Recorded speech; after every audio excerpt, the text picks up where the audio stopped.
मेरी पत्नी 7 भाइयों की इकलौती बहन थी, लेकिन वह हमेशा मायके जाने से डरती थी और जब भी मैं उसे कहता कि चलो अपने घर हो आओ, वह किसी न किसी बहाने से बात टाल देती थी। दोस्तों, शुरू में मुझे लगा शायद शादी के बाद हर लड़की को ससुराल ही अपना घर लगने लगता है, इसलिए वह जाना नहीं चाहती। लेकिन धीरे धीरे मैंने महसूस किया कि उसके डर के पीछे कोई गहरी बात छिपी है। उसकी आंखों में मायके का नाम सुनते ही एक अजीब सी घबराहट आ जाती थी। वह विषय बदल देती थी या चुप हो जाती थी। एक दिन मैंने मजाक में कहा, क्या तुम्हारे भाई तुम्हें डांटते हैं? तो वह तुरंत बोली, नहीं, ऐसा कुछ नहीं है, बस वहाँ जाने का मन नहीं करता। उसकी आवाज कांप रही थी, लेकिन उसने नजरें झुका ली। दोस्तों, एक पति होने के नाते मुझे लगा शायद वह अपने भाइयों को मिस करती होगी या कोई पुरानी बात होगी, इसलिए ज्यादा जोर नहीं दिया।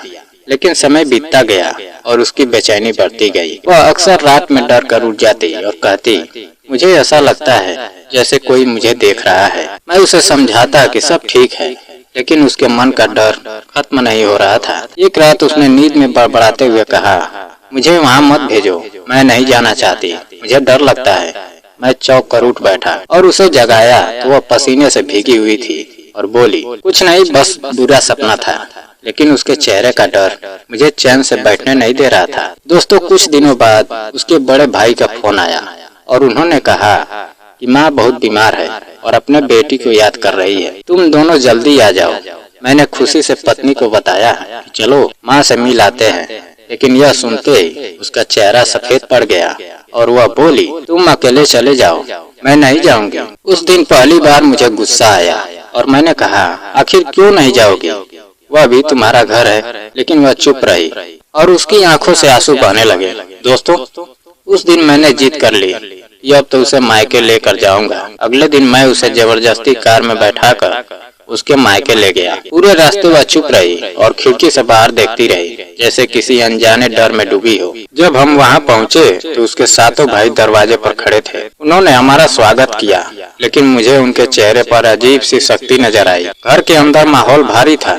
उसकी माँ बिस्तर पर लेटी थी और पत्नी को देखते ही रोने लगी। सब कुछ सामान्य लग रहा था, लेकिन मेरी पत्नी पूरे समय चुप रही और मेरे पास से हटी ही नहीं। शाम होते होते उसने मुझसे कहा, चलो अब घर चलते हैं। मैंने कहा, अभी तो आए हैं, 2 दिन रुकते हैं। लेकिन उसने हाथ पकड़कर धीरे से कहा, प्लीज मुझे यहाँ मत छोड़ो। दोस्तों, उस समय मुझे लगा शायद वह भावुक हो रही है, इसलिए मैंने उसे समझाया कि मैं कल सुबह काम के कारण वापस जाऊंगा और तुम 2 दिन रह कर आ जाना।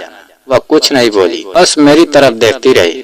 उसकी आंखों में ऐसा डर था जिसे मैं समझ नहीं पाया। अगले दिन मैं उसे वहीं छोड़कर वापस आ गया। लेकिन दोस्तों, उसी रात करीब 3 बजे मेरी अचानक नींद खुल गई और मैंने देखा कि मेरी पत्नी मेरे सामने खड़ी है। उसका चेहरा पीला था और आंखों में आंसू थे। उसने धीमी आवाज में कहा, मुझे बचाओ, मुझे यहाँ से ले जाओ, वे मुझे मार देंगे। यह कहकर वह गायब हो गई। मैं पसीने में भीगा हुआ उठ बैठा। दिल जोर जोर से धड़क रहा था। मैंने तुरंत फोन मिलाया, लेकिन उसका फोन बंद था। उसके भाइयों का फोन भी नहीं लग रहा था। दोस्तों, मेरे अंदर अजीब सी घबराहट भर गई और बिना समय गंवाए मैं उसी समय कार लेकर उसके मायके की ओर निकल पड़ा।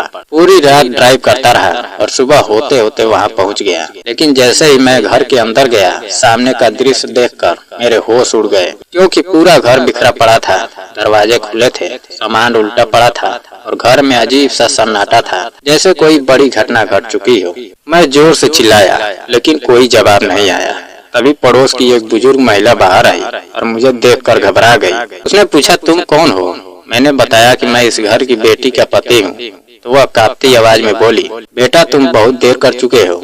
यह सुनकर मेरे पैरों तले जमीन खिसक गई। मैंने उसका हाथ पकड़कर पूछा, क्या हुआ? मेरी पत्नी कहाँ है? तब उसने जो बताया वह सुनकर मेरी दुनिया हिल गई। उसने कहा, इस घर के 7 भाई लालची थे। उन्होंने अपनी बहन को कभी बेटी नहीं समझा, बल्कि बोझ समझा। शादी के बाद भी वे उसे बार बार बुलाकर दबाव डालते थे कि वह अपनी संपत्ति का हिस्सा छोड़ दे, लेकिन वह तैयार नहीं हुई। 2 दिन पहले उन्होंने उसे बुलाया और रात में जोरदार झगड़ा हुआ। गांव वालों ने चीखें सुनी, लेकिन कोई अंदर जाने की हिम्मत नहीं कर पाया। सुबह होते ही घर बंद था और सभी भाई गायब थे। दोस्तों, मेरे शरीर से जैसे जान निकल गई। मैंने कांपती आवाज में पूछा, मेरी पत्नी कहाँ है? तब वह मुझे घर के पीछे ले गई, जहाँ एक पुराना कुआं था। उसने धीरे से कहा, कल रात कुछ लोगों ने यहाँ हलचल देखी थी और जब गांव के 2 लड़कों ने झांका तो अंदर एक दुपट्टा तैरता दिखा, लेकिन डर के कारण किसी ने पुलिस को नहीं बताया। मैं वहीं जमीन पर गिर पड़ा। मेरी आंखों के सामने सब अंधेरा हो गया। मुझे उसकी रात की आवाज याद आई, मुझे बचाओ, वे मुझे मार देंगे। मेरे भीतर आग भड़क उठी। मैंने तुरंत पुलिस को फोन किया। कुछ ही देर में पुलिस पहुंची और जांच शुरू हुई। कुएं से जो मिला उसने सबको सन्न कर दिया। मेरी पत्नी अब इस दुनिया में नहीं थी। दोस्तों, उस पल मेरा दिल टूट गया, लेकिन मैंने हिम्मत नहीं हारी। मैंने पुलिस के साथ मिलकर हर सबूत इकट्ठा कराया और कुछ दिनों बाद उसके 7 भाई पकड़ लिए गए। उन्होंने लालच में आकर अपनी ही बहन को खत्म कर दिया था ताकि संपत्ति पर पूरा अधिकार मिल जाए। अदालत में महीनों केस चला और आखिरकार उन्हें उम्र कैद की सजा मिली। जिस दिन फैसला आया उस दिन अदालत के बाहर मुझे ऐसा लगा जैसे किसी ने मेरे कंधे पर हाथ रखा हो। मैंने मुड़कर देखा तो कोई नहीं था, लेकिन दिल में एक अजीब सा सुकून था, जैसे वह कह रही हो, अब मुझे डर नहीं लगता, न्याय मिल गया। दोस्तों, आज भी जब रात को खामोशी होती है तो मुझे उसकी आवाज महसूस होती है और मैं सोचता हूँ, अगर उस रात मैंने उसके सपने को नजरअंदाज कर दिया होता तो शायद सच कभी सामने नहीं आता। इसलिए दोस्तों, अगर आपका कोई अपना किसी जगह जाने से डरता है या बिना वजह घबराता है तो उसकी बात को हल्के में मत लीजिए, क्योंकि कई बार डर के पीछे ऐसी सच्चाई छिपी होती है जो समय रहते समझ आ जाए तो जिंदगी बच सकती है और देर हो जाए तो सिर्फ पछतावा रह जाता है। और आज भी जब मैं उसकी तस्वीर देखता हूँ तो बस यही कहता हूँ, मैं देर से सही लेकिन तुम्हें न्याय दिला सका। और शायद यही मेरे जीवन का सबसे बड़ा सच और सबसे बड़ा दर्द है।